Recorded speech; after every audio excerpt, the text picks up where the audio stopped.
All right, guys, so let's take a look at some examples of applications of these sines and cosine curves. This one's going back to, we had seen in a previous example, the height on a Ferris wheel.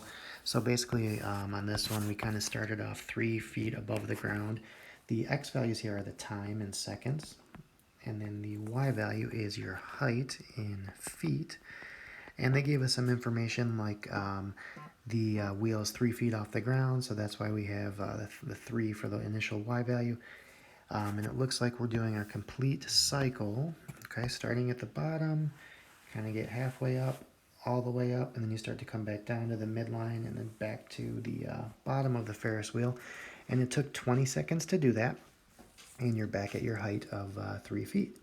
Okay, and it gave some information about the diameter of the wheel and all that stuff. That's how the other y values were found. Okay, so let's see, can we come up with an equation? Let's get the period, the midline, and the amplitude first. Okay, so period. Okay, period again is the time it takes to do one full cycle. So from here to there, okay, is one cycle. I notice we're starting at the bottom, going all the way up to the top, and then coming back down. So the period in this case is 20 seconds. And that would probably be given in the wording of the problem, how long it takes to do a revolution or whatnot. The midline, okay, one way to find the midline, you can kind of do it by looking at the graph, but also a little formula. It's the exact midpoint of the maximum and the minimum, okay, or the average. So the max plus the min over 2. The maximum, when we say maximum, we're referring to y value of 38. The minimum is 3. Okay, so the average of those two numbers, 41 over 2, is 20.5. Okay, and we should be able to recognize that 20.5 is that point on the graph too. When it's kind of coming down from the top and going back up, it always goes through that y value twice. Okay, evenly spaced. I mean, it goes through all heights twice, I guess, on the way up and then the way down. But that 20.5 is kind of one of our nice little interval y values.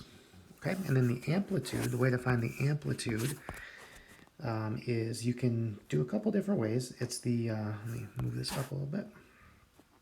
It will be either the height from the midline. Okay, so you could just measure the maximum y value minus the midline, or it's basically half of the total height. So another way is to do the total height would be the maximum minus the minimum, and to cut that in half would be divide by 2. So the 38 minus 5, I'm sorry, minus 3, I should say. 38 minus the 3 over 2 is 35 over 2, which is an amplitude of 17.5. Okay, and again, that's measuring, if you want to visualize it, from the midline up to the maximum would be 17.5. Okay, same distance as it is to the from the midline to the minimum. Okay, they're both 17.5. Right, that total height was 35, and we divided that by 2. All right, so let's see. Can we put all this information together and come up with an equation to model this? Okay, so the equation is the big thing, right? We need to know what's the equation to model somebody's height. Okay, so first off, we know the amplitude, 17.5. That's going to be your A value, like the vertical stretch, the multiplier. Now the thing is this a sine curve or is this a cosine curve? And there's actually a couple ways to think about it. Okay, personally, I would suggest viewing this as, since it's starting at a minimum, it's really a cosine curve that is just flipped. Okay, cosine curves normally start at its maximum, while sine curves start at the midline. So this one definitely didn't start at the midline. There is one way around that too, if you want to. If like you're really, if you really want to do it as a sine curve, you would just have to have it be shifted to start at this point, because then it starts at its midline. So you could have it be a sine curve that was just shifted 5 seconds to the right. Okay, but it's probably going to be easiest just to do it as a negative cosine curve, as a reflected cosine curve. Okay, so let's think of it that way, because again, cosine starts, remember, on the unit circle. The cosine is already starting at its maximum. So since we're starting down at the minimum, we're just going to do it as a negative cosine curve. Okay, like a reflection. So it's going to be a negative, and then the amplitude comes next. It's 17.5 Now it is a cosine curve like we said. Now here's what we need to adjust for.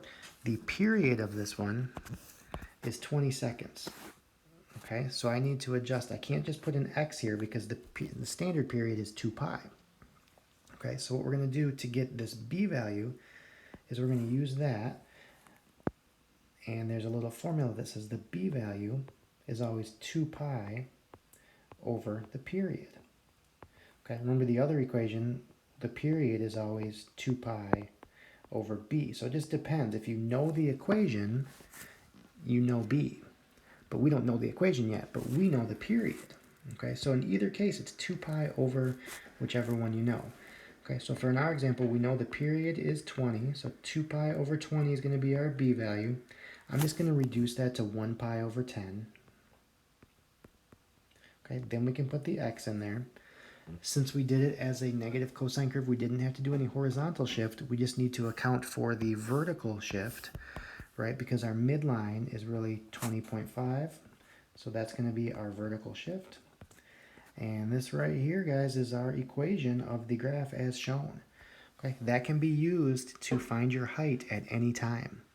If you wanted to know your height at 35 seconds or 80 seconds or whatever you want to do, you can just simply plug in a value for x and then use a calculator to determine your height at any given time. Okay, so that's that. That's kind of piecing it together, using some good little formulas to find midline, amplitude, and of course to get the b value if you know the period. All right, let's take a look at another example of an application here where we can actually answer some questions based on a situation. So let's take a look. So here we have a vertical spring is being pulled down 2 inches and then released. Okay, and it's going to take 2 seconds to complete a full cycle. So a full cycle, pull the spring down, let go, it's going to go up and then come back down. It's going to take 2 full seconds to do that. Okay, so kind of a slow spring, but let's just go with it. All right, can we determine an equation to model the vertical displacement of the spring? So vertical displacement means, again, like from resting in the middle, what is its location? So let's kind of visualize. Imagine you have, you know, there's an object sitting right here, and there's a spring or whatever. So you pull the spring down to here. So it's starting out, you pulled it down 2 seconds, and you haven't started time yet. Its initial vertical displacement will be -2. Okay, it's going to take 2 seconds to do a full cycle. So basically, it's going to come back up, go 2, what are we doing, centimeters, 2 inches to the top, come back to the middle, and eventually at 2 seconds here, it will be back down where it started. And then it will just kind of repeat that pattern. So it's going to do some sort of wavy thing like this, and then start to come back up, okay? So it took 2 seconds to do a full cycle. That's how I knew that this value here was 2, okay? That is going to end up being the period, right? That's how long it takes to do one full cycle. So we need to think about the equation. So if it's 2 seconds, we have our standard 4 little tick marks here, so that would be 1 second. This first one would be half of a second, and then 1.5 seconds. Okay, so let's think, can we piece this all together and get an equation? And then answer some questions about it. So in this case, the period is 2 seconds. Okay, we know the formula for the b value in the equation is always 2 pi over the period. So in this case, our b value will need to be pi. Okay, let's think about the equation. This one has an amplitude. Okay, amplitude, remember, measures from the midline to the maximum. Okay, the amplitude is 2, so this is going to be a 2, but similar to the last problem, this one's starting at the bottom, so it's going to be a negative cosine curve, -2 cosine. And now the b value is pi, that's the vertical or the horizontal stretch times x. And our midline, do we have any plus or minus? Is there any need to have a vertical shift? No, because our midline in this case, let's see the midline right here, right through 0. Okay, so that's our equation. That will get us the y value for any given x value. So let's see, can we use that equation to answer some questions? Okay, determine the vertical displacement of the spring 1.7 seconds after it's released. Okay, so 1.7 seconds, right? So 1.7 seconds will be, somewhere around here. If we try to line up, see what the y value would be, it's going to be somewhere between -1 and -2. We can use the equation, though, to get much more accuracy out of this. Okay, so let's do that. So the vertical displacement will be the cosine, it's -2 cosine of pi, and then our x value is the 1.7 seconds. So we're just going to get a calculator out. Make sure you're in radian mode for all these. And let's just see what that gives us. Let me check my mode here. I was in degrees. So I'm going to do -2 cosine, and then it's going to be pi times 1.7. Okay, that's what you're taking the cosine of. And I'm getting a value of -1.18 if we round that. So that would be the y value, okay, of this point right here when we were at 1.7 seconds. Okay, it should have been a y value of -1.18. Okay, let's see, when does the spring reach 0.5 inches for the first time? So let's think about that. So on this graph, let's see if we can highlight in a different color here. Maybe we'll use blue. So when does it get to a vertical displacement of 0.5 inches? So that's somewhere around here. So let's see what the x value is there. Okay, it appears to be a little bit past 0.5 seconds. But what they did now, they gave us a y value, didn't they? So 0.5 is the y value because that's the displacement. Equals -2 times the cosine of pi x. And we're going to try and solve this guy for x. Okay, so let's do a couple steps. Let's divide first. Let's divide both sides by that -2. Get rid of that guy. Okay, so 0.5 divided by -2 should be -0.25. That's going to equal the cosine of pi x. Okay. And now we need to get rid of cosine. So calculator problem, we're going to need to do an inverse cosine on both sides here. Now just remember this pi x is still going to be here, but what I'm going to do is do the inverse cosine of both sides. Still in radian mode. Okay, so the inverse cosine, so second cosine of -0.25 is giving me 1.823. Okay, that's going to equal the pi x, because when we did the inverse cosine, we got rid of the cosine. So our last step now is going to just be to divide. We want to get x, right? Divide both sides by pi. And we should get our final answer of 0.58. Okay, so what we just found was at 0.58 seconds. Okay, there's a point right here. That is the time when the y value got to be 0.5. Okay, so we kind of did it algebraically. You could also verify this, throw in this equation into Desmos and then kind of tracing along the graph. You could kind of verify some of your answers as well. Okay, but that's how you would do that algebraically. All right, one more example here. Let's take a look. So this one's about the population of field mice. Can be modeled by the equation y equals 3,000 plus 1250 times the sine of pi over 6t. Okay, so t represents the number of months past March 1st on a given year. So t equals 0 will be like March 1st. T equals 1 would then be April 1st, and so on. So let's start out by getting a graph of this, and then we'll take a look at some of the questions. So let's see if we can figure out the graph and the pattern, okay? So the equation, again, let's just write that here, y equals, I'm going to reorder it, 1250, that's going to be the amplitude times the sine of pi over 6 t, and then the plus 3,000, just because we're kind of used to having that vertical shift written at the end there on the outside. And this will maybe make it a little easier to graph. So let's see if we can figure out what we got going on here. So like always, I would set the scale up by finding the period first, right? So the period will always be the standard 2 pi divided by that b value, which is pi over 6 in this case. So we'll take the 2 pi, since we're dividing by a fraction, we'll just multiply by the reciprocal like we've seen before. And that should end up just being 12.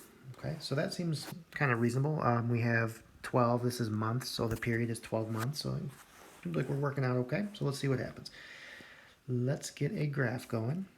Okay, so let's set up our little scale here. We're going to do our 4 tick marks like always. We have a period of 12. Right, so if each one is going to be 1/4 of that, so it's going to be 3, 6, 9, and 12. Okay, now if we want to set up the rest of it, this is a sine curve, right? We do have a vertical shift in here, right? We had the plus 3,000, so that's actually going to be our midline. So let's try and just kind of add that in here. Let's say this is 3,000. There's that guy. Oops. All right, and so we know sine patterns start at the midline and then go to the maximum, and we'll figure that out in a second. Back to the midline, the minimum, back to the midline, right? So it's going to do one of those kind of deals like a normal sine curve does. Now let's figure out what are those maximum and minimums, and that's where the amplitude is going to come into play, right? So from the midline, we're going up 1250 and down 1250. So that maximum is going to be 1250 more than the 3,000, so 4250.